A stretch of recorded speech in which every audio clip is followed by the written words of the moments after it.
तर भाजप पक्ष निवडण्यामागचं नेमकं कारण काय? अनेकदा आम्ही पाहिलं की प्रभागामध्ये तुम्ही स्कूटीवरती फिरत असता आणि लोकांशी बोलत असता. तर स्कूटीवरून जाताना कधी तुम्हाला असं वेगळं वाटतं की बाबा आपण गाडीवर चाललोय, लोक काय म्हणतील असं काय वाटतं का? की प्रथम राष्ट्र, नंतर पक्ष, नंतर मी. ज्योती नाव हे प्रभागासाठी नवीन नाही.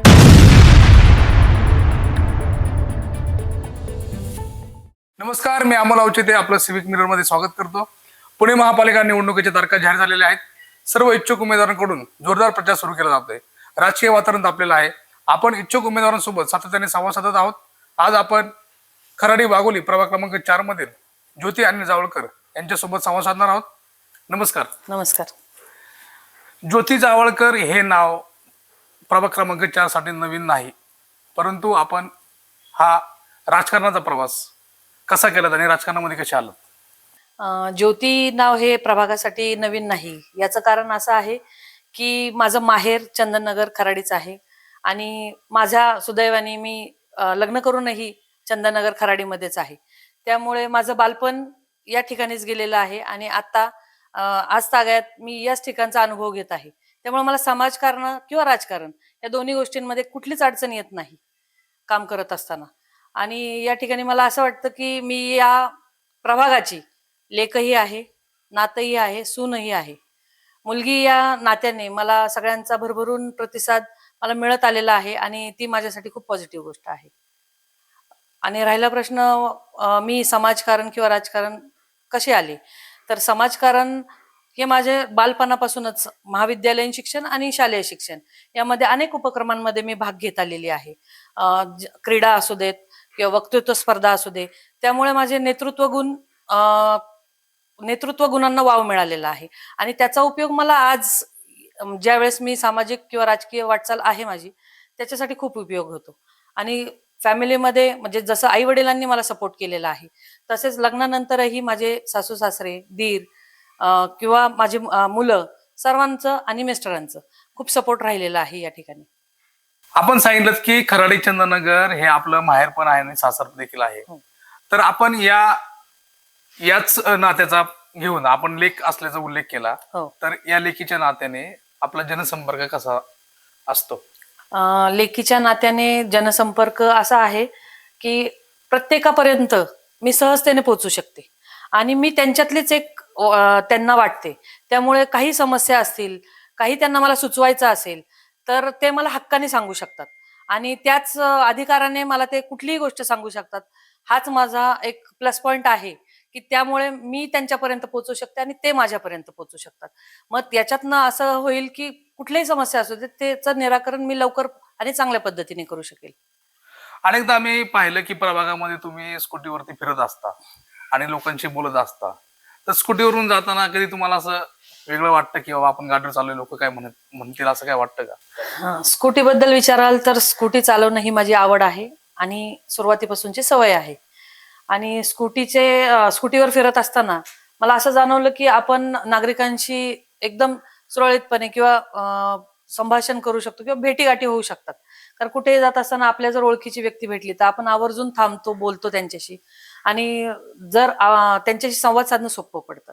आणि माझी अशी धारणा म्हणजे विचारधारा आहे की प्रत्येक स्त्रीने स्वावलंबी असावं. त्या उद्दिष्टाने कुणावरही जेव्हा आपण अवलंबून नसतो, कुठे जायचंय तर पटकन आपलं स्कूटी घेऊन आपण जाऊ शकतो. आपण म्हणता की आपला जो राजकारणाचा प्रवास सुरू झाला, आपण भाजपमध्ये आलात, तर भाजप पक्ष निवडण्यामागचं नेमकं कारण काय?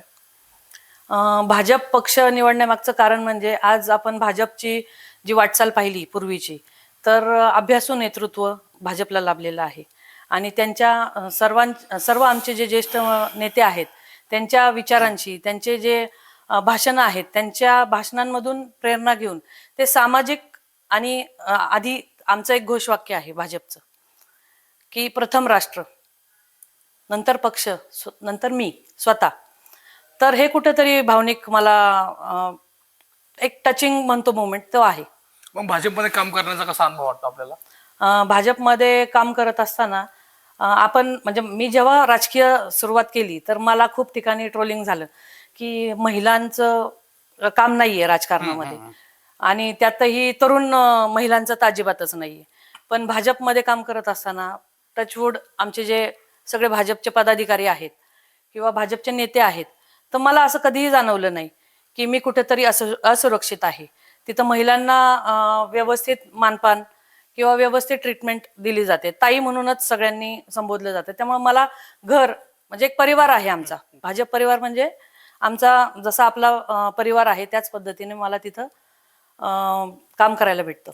वडगाव शहरी मतदारसंघामध्ये आपण भाजपच्या अध्यक्ष म्हणून, विधानसभा अध्यक्ष म्हणून काम केलं. त्याच्यानंतर आता तुम्ही म्हणता की सरचिटणीस म्हणून काम केलं. पण हे महिलांसाठी काम करत असताना कोणते असे अनुभव आले की जिथे तुम्हाला वाटलं की नाही, आपण या क्षेत्रामध्ये आहोत ते खरंच चांगलं आहे? महिला अध्यक्ष म्हणून काम करत असताना 6 प्रभागांचं नेतृत्व मला करायचं होतं. वडगाव शहरी मतदारसंघामध्ये 6 प्रभाग आहेत, तर त्याची मी अध्यक्ष. तर माझ्या अंडर 6 अध्यक्ष होते. तर प्रत्येक ठिकाणाहून अशा काही गोष्टी आपल्या कानावर यायच्या की ताई, इथे या महिलेला हा प्रॉब्लेम आहे किंवा ह्या गोष्टी आपल्याला यांना सपोर्ट करायला पाहिजे. कारण की एक महिला नेतृत्व जर मी बघितलंय आता आमच्या प्रभागातच सांगते तुम्हाला, की मी सुरुवातीला एक कार्यक्रम घेतला होता. तर त्या कार्यक्रमात मला महिलांसाठी घेतला होता. तर तिथून मला असं रिव्हर्ट आला होता, म्हणजे एक कमेंट्स आल्या होत्या की आम्हाला खूप काही प्रश्न असतात, पण पुरुष म्हणजे पुरुषांना आम्ही सांगू शकत नाहीत. तर असाच एक अनुभव होता. एक मुलगी होती विश्रांतवाडीची. तर तिथे तिला मारहाण झाली होती तिच्या घरी. आणि तिला एक बाळ होतं 3 वर्षाचं आणि दुसऱ्या टाइम ती प्रेग्नेंट होती. तर तिला हाकलून दिलं होतं घरातून. आणि तिचे आई वडील इथे चंदननगरमध्येच राहतात. तर त्यांनी संपर्क केला माझ्याशी. ह्या गोष्टी ऑफ द रेकॉर्ड आहेत. इथे कुठेही फोटो सेशन होत नाही किंवा त्याचे आपल्याला दाखवता येत नाही. तर त्या पद्धतीने त्या मुलीला घेऊन तिथल्या पोलीस स्टेशनला जाऊन तिथे तिच्या फॅमिलीला बोलवून त्यांची समजूत घालून की बाबा त्यांनी 3 वर्षाचा जो मुलगा आहे तो घरी ठेवला होता आणि हिला हाकलून दिलं होतं आणि ही सेकंड टाइम प्रेग्नेंट होती. तर तिथं कुठेतरी असं वाटलं की बाळाला आईपासून दूर केलं तर ही मुलगी डिप्रेशनमध्ये जाऊ शकते. दुसरं प्रेग्नेंट होती तर तो एक टेन्शनचं काम होतं. तर थोडी मध्यस्थी करून आपण तो विषय सोडवला. तर असे अनेक विषय आहेत, पण हा एक प्रकर्षाने असा मला जाणवला की कुठेतरी आपल्या मध्यस्थीपणामुळे कुठेतरी एका आईला तिच्या मुलाजवळ जाऊ शकली आणि त्यांचं पुढे सुरळीत झालं. तिला कुठल्याही प्रकारचा त्रास देण्यात आला नाही. आपण सातत्याने वडगाव शहरी मतदारसंघामध्ये काम करताय. पक्षाचं देखील काम आपण शहर स्तरावरती करतायत. परंतु प्रभाग क्रमांक 4 पाहिल्यानंतर खराडे आणि वाघोली, तर ह्या प्रभागामध्ये अनेक समस्या आहेत असं बोललं जातं. तर तुम्हाला त्या समस्या कोणत्या वाटतात आणि त्या सोडवण्यासाठी आपण काय कराल? खराडी वाघोली हा आता नवीन प्रभाग झालेला आहे. आधी खराडी चंदननगर एवढाच सीमित होता.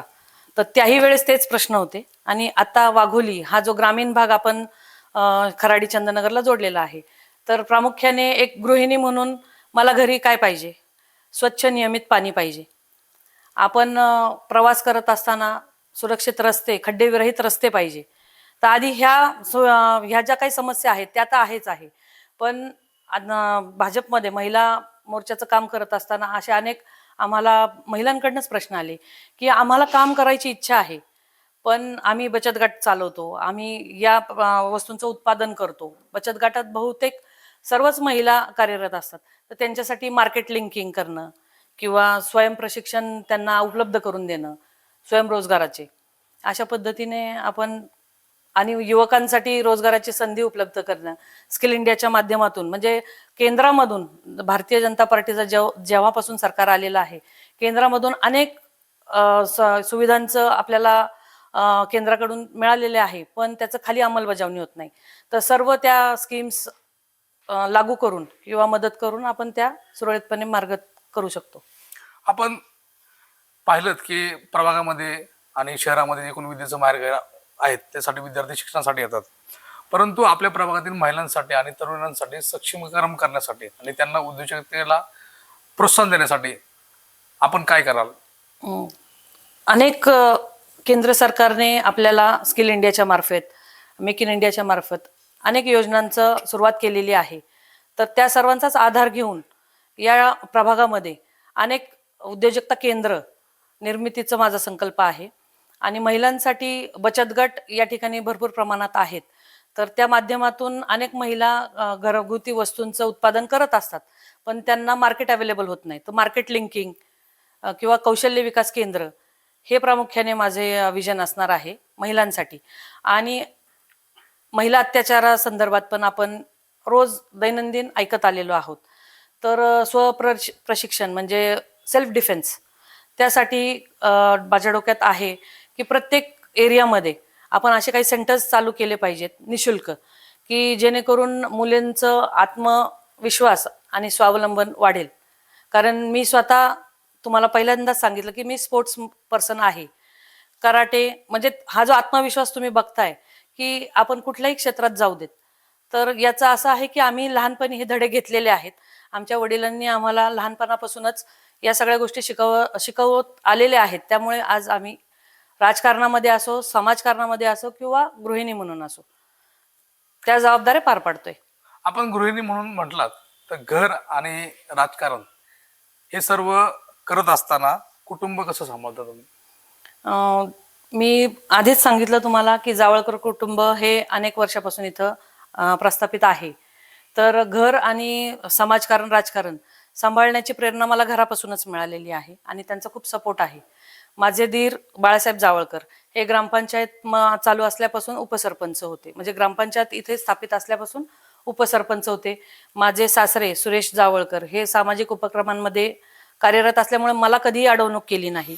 आणि माझ्या सासऱ्यांचे मोठे भाऊ ते ज्येष्ठ नागरिक संघाचे उपाध्यक्ष आहेत. तर त्यांच्याकडनं मला प्रेरणा मिळते की आपण कुठेही असोत, कुठलंही वय असू देत, समाजासाठी काम करत राहणं. आणि त्यांचा सपोर्ट मला भरपूर वेळा आणि सातत्याने मिळत असतो.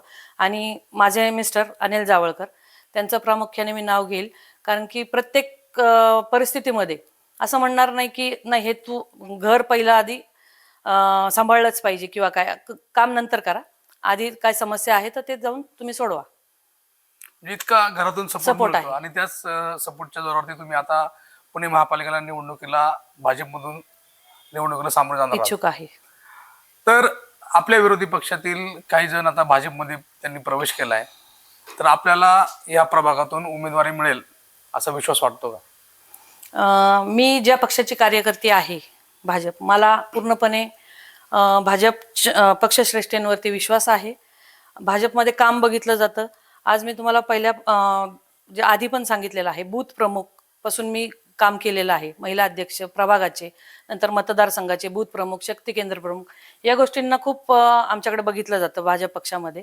तर मला विश्वास आहे पक्षश्रेष्ठी नक्कीच या गोष्टीचा विचार करतील. आणि महिला नेतृत्व म्हणून आज मी फील्डवर काम करते. आज असं नाहीये की माझे मिस्टर करतायत आणि मी आत्ता कुठेतरी बाहेर आलीये. मी 8-10 वर्ष झाले सतत समाजामध्ये आहे आणि त्यांच्यासाठी काम करते. तर या गोष्टीचा तर नक्कीच मला वाटतं मला फायदा होईल. तर तुम्ही आता निवडणुकीला सामोरे जाणार आहात, प्रचार देखील करतायत, तर या माध्यमातून आपण मतदारांना नेमकं काय आवाहन कराल? आज प्रचाराच्या माध्यमातून मला एवढंच आवाहन करायचंय, मतदार जागरूक आहेत, मी फक्त आवाहन करू शकते त्यांना, निर्णय त्यांचाच आहे. तर तुम्ही एक जागरूकतेने जे सुशिक्षित आहेत, जे स्वतः तुमच्यासाठी येऊ शकतात, जे स्वतः तुमच्या समस्यांकडे बघू शकतात, त्यांचं सोडवू शकतात, अशा उमेदवारांकडे तुम्ही लक्ष द्या आणि आमची साथ द्या. तर आपल्यासोबत होत्या ज्योती जावळकर यांनी आपल्या प्रश्नांना मोकळेपणाने उत्तरे दिली.